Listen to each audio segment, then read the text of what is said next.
Who doesn't love the caped crusader and his arch-nemesis the Joker? These two have inspired the creative minds of children and adults for decades now. But did you know that there are some versions of the Joker that are way more twisted than the original? Prepare yourself as we show you the versions of the Joker that we pray never exist in the real world. But before we begin, hover your mouse over to that red subscribe button so you can stay up to date with all of your crime-fighting news. And don't you dare forget to click that like button, otherwise the Joker may be knocking at your door asking why you didn't. Let's get started. It's going to be a bumpy ride. The Prince of Injustice. Injustice remains one of the most brutal alternate DC universes out there. It was fashioned after the Injustice Gods Among Us video game, which was released in April of 2013, and we've even gotten sequels to both mediums because it tore DC apart in a civil war unlike any other. Joker was the reason for all of this, and he wasn't about just ripping the city or country apart. He wanted to rip the fabric of the world. He was first of Superman's victims of his rise to power. He used kryptonite and Scarecrow's fear toxin to trick Superman into fighting Doomsday and killing him in outer space. Sadly, it was actually Lois who was pregnant with the Kryptonian's baby. An incensed Superman then took out the Joker while he was being interrogated by Batman. Superman then took Wonder Woman, Flash, and Green Lantern to form a dictatorship to police Earth while Batman mounted a resistance. The Joker was eventually obliterated by Superman, but not before destroying Metropolis. It's so intense. Although dead, the Joker set events in motion which led to the inevitability of Superman and Batman becoming enemies. There was a lot of blood spilled, and bonds were broken that to this day remain irreparable.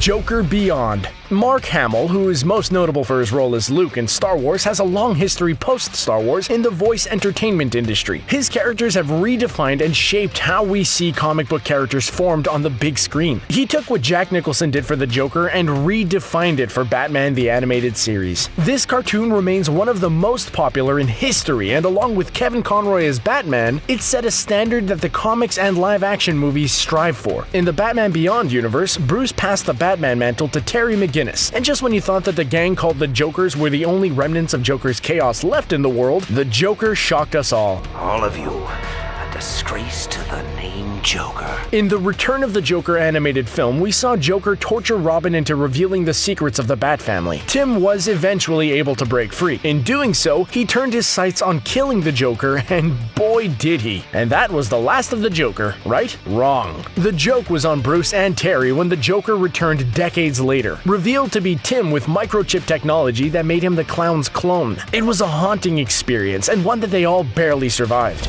The Joker Within. Batman Two Faces is an Elseworlds from 1998 by Dan Abnett and Andy Lanning, with art by Anthony Williams and Tom Palmer. It's a very cerebral tale based on the Dr. Jekyll and Mr. Hyde lore from Robert Louis Stevenson. In it, a Victorian-era Bruce Wayne experiments on himself to cure Two-Face of his dual personality. Sounds flippin' awesome, right? In doing so, he eventually becomes the Batman. However, at the same time that Bruce starts to clean up crime in Gotham, another superhuman emerges, the Joker. But this superhuman doesn't fight crime. He turns into a homicidal maniac, carving out smiles into his victims' faces. Let's put a smile on that face. I guess it's better than carving frowns, right? But don't worry, because Batman enlists Catwoman and Jim Gordon to help trap the Joker. But when they trap him, they discover that the Joker is actually Bruce's other personality as a result of his chemical tests. Batman ends up taking himself out in order to stop his Joker personality. This eventually spurs Harvey Dent to take the cure he found and fight crime. Overall, it's an awe-inspiring story, and what makes it resonate with volume is how Bruce tried but couldn't escape his own inner darkness. Training Day Joker. In 2008, Azzarello and Lee Bermejo teamed up to create a Training Day-esque graphic novel called Joker. Azzarello did all the writing and Bermejo designed all the artwork. The graphic novel dealt with storylines surrounding his henchman, Johnny Frost. The Joker was released from prison and decided to embark on a turf war with Harvey Dent. The clown would go on to kill a bunch of thugs, set whatever he could on fire, and even ended the lives of his own crew just for fun. Not exactly a Fortune 500 company, huh? Things started to come to a head when the Joker exacted revenge on Frost by rescuing his wife. But what's so evil about rescuing his wife, you ask? It was what the Joker did to his wife, which was brutal. I'm just gonna hurt you. Really, really bad. For that information, you'll have to research it yourself. This story was mostly dedicated to the fractured psyche of Joker and didn't focus much on Batman. It was highly unnerving, and on looking back, fans connect Heath Ledger's Joker to it a lot. This Joker was a straight-up gangster, and Bermejo ironically revisited him 3 years later in Batman Noel, showing he was just as demonic around Christmas.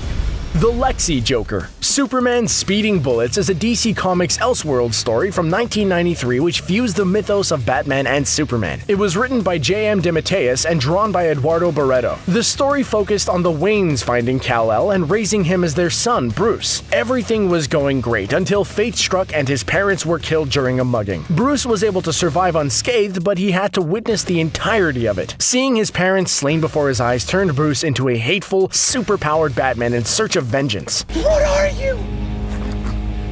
I'm Batman. Lex Luthor in this story took on the role of his arch-nemesis called Joker. Lex was scarred in a chemical accident and harbored a lot of hate for Bruce after a failed corporate takeover. He eventually kidnapped Lois and set mercenaries loose in the city in order to distract Batman from finding her. However, the Dark Knight eventually caught on to what Lex was up to and went after him. Batman was able to save Lois, capture and put away Lex for life behind bars, and save the city. Bruce turned a new leaf over as Superman, but Lex's stint as Joker reminded everyone that money was no cure for insanity. The Vampire Leader. Batman Bloodstorm was a 1994 Elseworlds. It was developed through the creative brain trust of writer Doug Moench and artist Kelly Jones. This novel was created right after their 1991 graphic novel Batman and Dracula: Red Rain, where Batman defeats Dracula. But wait, there's more. While Batman was defeating Dracula, he was bitten, and in Bloodstorm, he becomes a vampire. Batman not only has to figure out how to handle being a vampire, but also has to contend with a new level of madness from the Joker, who took control of using the rest of Dracula's vampires. With the vampire's powers and ferociousness, the Joker rains blood down upon Gotham. In the midst of the chaotic insanity, Catwoman loses her life to Joker's scheming. This further tore Batman apart, and Joker's endgame prevailed, where Batman, in a fit of rage, sank his teeth into the clown and drained him dry. He staked Joker so he wouldn't return, but Joker won as he made sure his blood would taint Batman forever. This madness drove the Dark Knight to a more violent side, turning his anger on his enemies like never before. It was a long-term plan that destroyed Batman from within.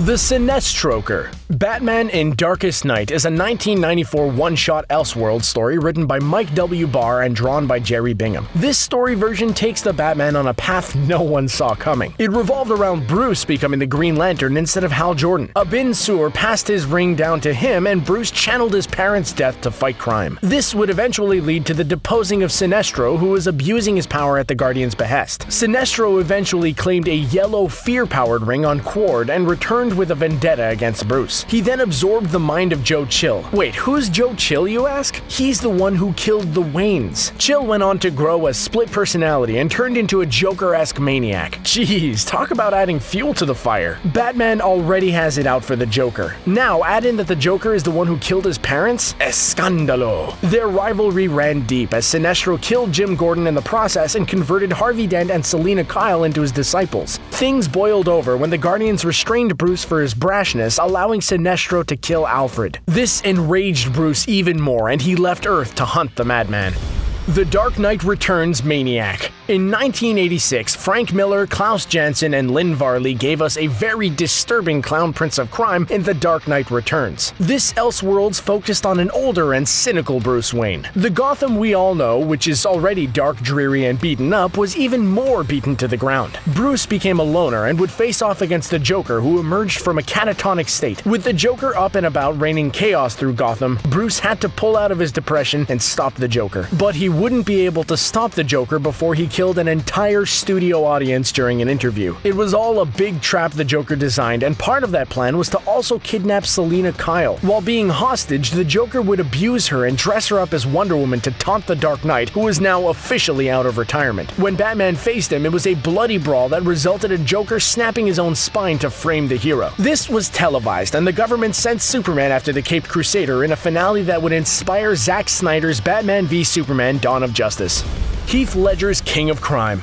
Christopher Nolan wanted the Dark Knight's Joker to be the epitome of chaos in Gotham. Nolan went in search and found the perfect actor to portray the Joker, which was none other than the late Heath Ledger. Ledger's take on the Joker truly represented a better class of criminal. The Joker had no background, no limits, and zero respect for the cops, the mob, and Batman. Of course, that changed later on when he made it clear to the Dark Knight that they were eternal dance partners. As a side note, we have to say, it would have been nice to see the Joker and Batman actually tango. Now that we put that image in your head, we can move forward. The way he set up riddles, bombs, pit citizens against criminals, went after whistleblowers, tricked the police, and then turned Harvey Dent from Gotham's golden boy into Two-Face deserves major commendations. The icing on the cake was how he also took out Rachel Dawes and left Batman mentally scarred. No one had answers for him. Not Lucius Fox, Alfred, or even Jim Gordon. Ledger's version of the Joker pushed Batman to the edge and raised the villainous bar. The world thanks you, Ledger.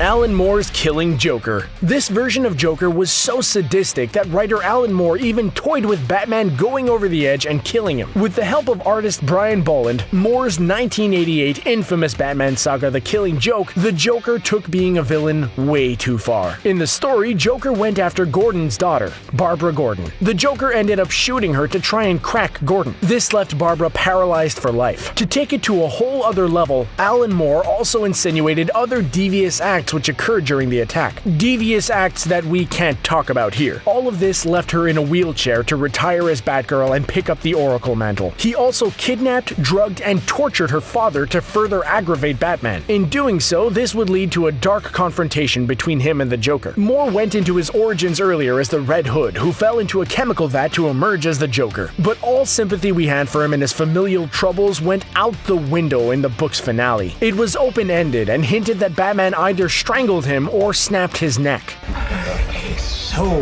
intense. So, which of these Joker versions was your favorite? What other versions of the Joker would you have added? Let us know in the comments section below. Also, don't forget to share and like this video and click that subscribe button to join our notification squad so you can stay up to date with all of our videos. You don't want your friends to know more than you do you? And as always, thanks for watching.